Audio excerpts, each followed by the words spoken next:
이때 주로 죽은 자가 누굽니까? 살찐 자와 청년들. 이게 뚱뚱하다는 것만 말하는 게 아니고요. 어떤 사람 보세요. 적게 먹어도 뚱뚱한 사람 있죠? 여기에 살찐 자라는 것은 그 탐욕으로 가득한 사람 가리키는 거예요. 탐욕으로 아주 가득하고, 그리고 아주 다른 번역에는 아주 완강한 자, 완고한 자를 가리키는 겁니다. 그리고 청년들을 쳐 엎드리셔도다. 그러니까 혈기 따라 행하는 이제 그런 사람들이었을 겁니다. 그러니까 끝까지 육신을 따르는 자를 징계하신 거예요. 그리고 아주 완고한 자, 그리고 살아계신 하나님 앞에서 자기 어떤 욕망 채우는 것이 중심이 되는 그런 사람들을 죽이고, 청년들, 여기에 아주 혈기를 따라서 행하는 그런 사람들이 있었던 것 같아요. 그런 사람들을 하나님께서 죽이셨습니다. 우리 교회 청년들은 참 잘하고 있죠. 예. 그러니까 여기서 우리가 그 육신적인 생각이 어떤 것인지 알 수가 있는 겁니다. 그러면은 이걸 통해서 우리가 배울 것이 있습니다. 하나님이 이런 길을 따르지 말으라고 이렇게 기록해 두신 거잖아요. 그렇지 않습니까? 구원받은 사람은 출애굽을 한 이상은 어떻게 해야 됩니까? 출애굽을 한 이상은 가나안 땅으로 전진하도록 되어 있는 거예요. 그렇죠? 그러니까 부르심 받은 목적을 분명히 하고 살아야 됩니다.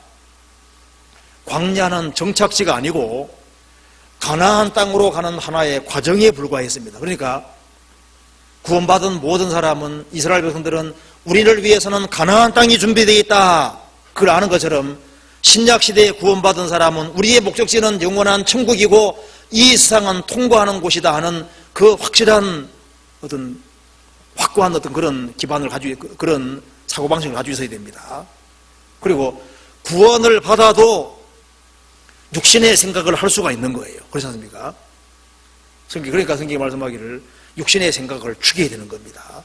그런데 한 번으로 죽느냐, 한 번으로 안 죽어. 그러니까 성경이 말씀하기를 나는 날마다 죽노라, 그런 말씀도 있고, 고린도서 10장에 보면은 모든 이론을 파하며 하나님 아는 것을, 대적까지 높아진 것을 다 파하고 모든 생각을 사로잡아 그리스도에게 복종케 하니, 생각 중에 복종이 안 된 것이 많이 있습니다.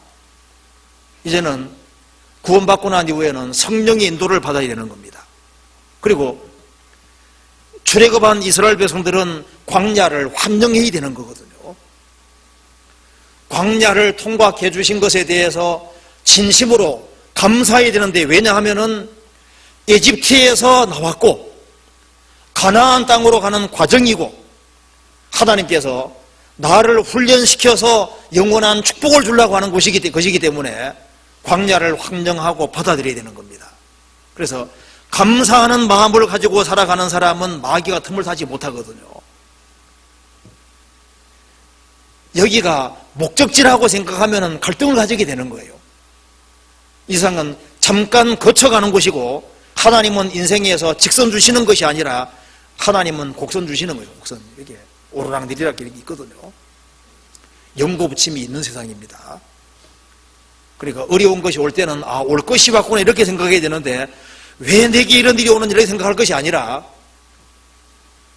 혼란과 역경 이런 것이 있을 때 어떤 것이 오든 간에 감사하는 마음의 태도를 가지고 받아야 됩니다. 그렇죠? 감사하는 마음의 태도를 가진 사람은 마귀의 시험을 피할 수 있을 거예요. 그렇잖아요. 그리고 우리가 생을 살아가면서 책에 보니까요, 이제 이 문제가, 일상생활에서 문제가 생기는 90% 정도는 사실 목소리 톤 때문에 생기는 거랍니다. 누가 계산해 본 모양이에요. 목소리 톤만 조금 낮춰도 일상생활에서 많은 문제도 해결될 수 있는데, 그죠? 목소리 톤 때문에 사람 마음을 긁어가지고 조금만 마음을 낮추고 감사하는 태도만 가지고 살아가도 생이 그렇게 고달프지 않을 수 있거든요. 괜히 이게 복잡해지는 거예요. 그래 이스라엘 백성들은 어떻게 됩니까? 에집트에서 건져주신 그 파멸에서 건져주신 그 하나님에 대한 지극한 감사, 그리고 가나안 축복을 주시는 것에 대한 큰 감사, 그리고 이 광야를 통과케 하는 속에서 하나님을 경험하도록 하는, 그건 유일무이한 기회 주신 것이니 그것을 감사해야 되는 겁니다. 그렇잖아요. 그리고 조금만 기다리면은 만나 내려주셔, 반석에 물을 주시고 메추라기 주시고 다 주시니까 조금만 기다리면 다 문제는 해결되게 돼 있는 것이었습니다. 왜 엎드러지느냐? 그러니까 엎드러진 것은 완고하면 엎드러지게 되어 있습니다. 하나님 앞에서는 완고한 건 좋은 것이 아닙니다. 자기 주장, 자기의 고집, 아집, 이것은 버려야 됩니다. 성경이 그렇게 되어 있으면 성경 앞에 성경의 생각을 받아들이는 게 지혜거든요. 순종하는 것이 그게 가장 필요한 겁니다. 조용히 하나님의 생각과 하나님의 사고방식을 받아들이고, 이게 젊은 사람을 주겠다는 것은 혈기로 행하면 안 됩니다. 그러니까 청년들은 자기가 다 하는 게 아니에요. 청년들은 자기의 미숙함을 인정해야 됩니다. 아직 미숙하거든요. 그런데 우리도 가만히 생각해 보면은요, 그때 보통 사람들이 한 20살 이렇게 넘어가면 자기가 다 잘한 거라고 생각하잖아요. 그러니까 청년들이 데모도 제일 많이 하죠. 그럼 나중에 보면 또 그것이 꼭 옳은 건 또 아닌 것인 경우도 많이 있습니다. 그렇잖아요. 그래서 이스라엘 백성들은 광야 생활하는 속에서 하나님에 대한 생각이 다 붙잡혀서 주님에 대한 갈망을 가지고 주님에 대해서 더 많이 생각했으면 얼마나 좋았겠어요.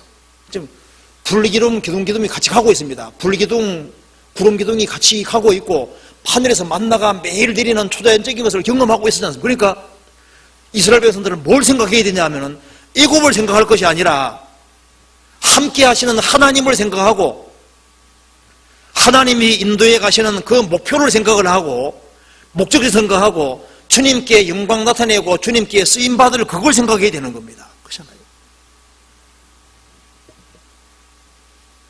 이제 주님 피로 구원받은 사람은 새로운 가치관을 가지고 새로운 목적을 가지고 살아가는 겁니다. 우리가 이 세상에서 주님 앞에 귀하게 쓰임받으면 성공하는 거예요. 주님께 칭찬받으면 성공하는 겁니다. 최고의 왕이신 만왕의 왕이신 주님이 칭찬해 주면은 그 사람 인생은 성공인 거예요. 주님 앞에 이루어지면은 창조주 앞에 이루어지면 제일 불행한 거잖아요. 우리의 운명은 주님께 달려 있는 겁니다. 주님이 죽으시고 부활하셨으면은 그게 연결되어 있는 사람은 영원한 축복에 연결된 사람이고 주님과 관계없는 사람은 가장 불행한 사람이 되는 겁니다. 그래서 성경이 서면 우리도 서는 것이고 주님이 죽으시고 부활하신 것이 사실이면 우리 인생은 가장 빛나는 인생이고 주님 볼 때 가장 귀한 인생이 되는 거예요. 우리 운명은 성경에 달려있고 주님에 달려있는 겁니다. 그리고 그걸 확신하는 사람은 그리스도 전하는 것을 인생의 목표로 살고 살아가게 될 겁니다.